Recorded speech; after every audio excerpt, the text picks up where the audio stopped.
Well, welcome back. Right now, we have a very special guest right now, Academy Award nominee and South Carolina native, Danielle Brooks. She is back home and giving young performers a major new spotlight. Now, she's launching the first ever Century Cycle Continues Monologue competition, and she's partnering with her alma mater, the Governor's School for the Arts, to help inspire the next generation of Black storytellers. And right now, she's telling me why this is such a big deal. First off, Danielle, thank you so much for joining us right now. Thank you so much for having me, Xavier. So glad to be talking with you. Absolutely. So tell me a little bit about this competition. Oh my gosh. Okay, so I'm so excited. Called the Century Cycles Continues Monologue Competition. We're calling it CCC for short. And it's something that just spurred in my heart. I just kept thinking, like, I'm not hearing about monologue competitions or oratorical competitions or step shows we used to have when I was growing up. And I said, you know what? Why don't I start it? I'm gonna start one myself.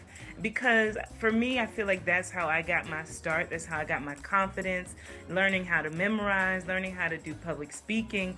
So I said, you know what? Let's do a monologue competition. So I'm so glad to be partnering with my alma mater, like you mentioned, the Governor's School for Arts and Humanities. I'm also partnering with the Black Women on Broadway organization that I co-founded based in New York to put on this monologue competition. And it is prize money involved, okay? So I love that money.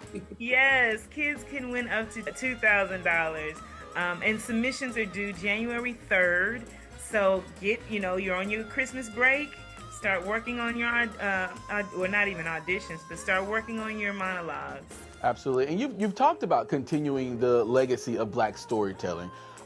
Just tell me, what does that mean to you? It means everything to me. So when I was a student at the Governor's School for Arts and Humanities, we were introduced to a lot of classical writers like Shaw, Shakespeare, Chekhov, but we weren't technically, when I was a student, introduced to Black playwrights or playwrights of color. And so I found August Wilson in the library and I was like, this is interesting. I can relate to this.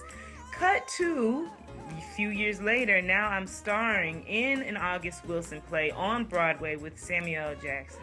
Absolutely. And I know in your video that you posted on Instagram, you talked about being celebrity judges. I want to talk about how will the judge panel evaluate the performances? From what I feel, it really is going to be about confidence. It's going to be also about your memorization. And even if you mess up, how do you pick yourself back up? It's also going to include volume. Can we hear you?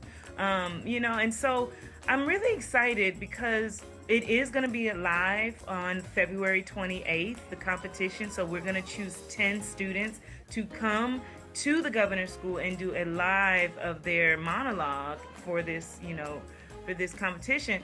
And so we're going to be able to hold them up too. It's not about just looking at you, can you do it with our arms crossed? It's about support. And that's what I felt when I was in South Carolina. I felt so much support from the people around me, my community, and I want that to continue for the next generation. Absolutely. And as someone who's broken barriers in Hollywood and, like you said, on Broadway, what do you wish the young performers understood about finding their voice? It is so crucial to not live in fear. That is the biggest thing, to allow yourself to just be free.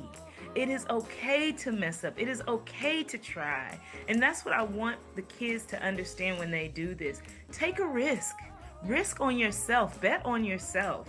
I did, and that's why I'm here today. So be fearless. This is your chance to be fearless. And I want to get more into, getting to know you growing up in South Carolina. What were some of the early moments that made you realize performing was truly your calling? So I went to Bethlehem Baptist Church in Simpsonville, South Carolina, and we would put on church plays. And so my first church play, I was 6 years old, and I played Baby Girl, and I only had one line. But that one line must have really sparked something in the audience because everyone went up to my mama and was like, she's a star, she's amazing.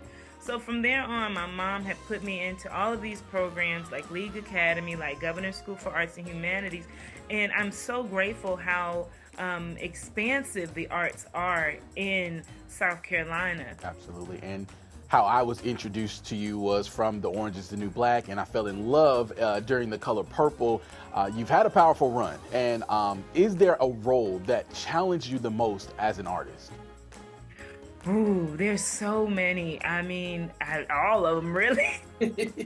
Orange is the New Black, like you mentioned, was how I got my start, and being in Color Purple, doing that on Broadway for a year, and then doing the movie definitely had its challenges with the one and only Oprah Winfrey watching me play her beloved character. That had its challenges, from doing Peacemaker on HBO and, you know, doing action with John Cena. I think that's the through line is I'm only going to do things that challenge me. I think that's what it is. So, yeah, I'm grateful for the career that I've been able to build. Now, I would be remiss if I did not mention it, because I am a member of Kappa Alpha Psi Fraternity Incorporated. You recently became a member of Delta Sigma Theta Sorority Incorporated, and I want to know what led you to pursue that membership. Oh my gosh, I was blessed to be an honorary. They asked me to come and join this beautiful sorority, and I'm so grateful. And I have to say, a part of the push for me to do the CCC monologue competition was my sorority. I know how invested we are in how we can build this community and pour into the youth. And so by seeing the power of women in Delta Sigma Theta Sorority Incorporated, I was like, if I'm joining this, I got to step up my game too. And so that's another reason why I said I got to do this. I'm not going to sit on it. I'm going to make it happen. So shout out to Delta Sigma Theta for the support on this too. All right, Danielle, well, thank you so much for joining us. And for you at home who are watching, if you know a high school student who is interested in this competition, we're going to post the link to the application on our website, WLTX.com.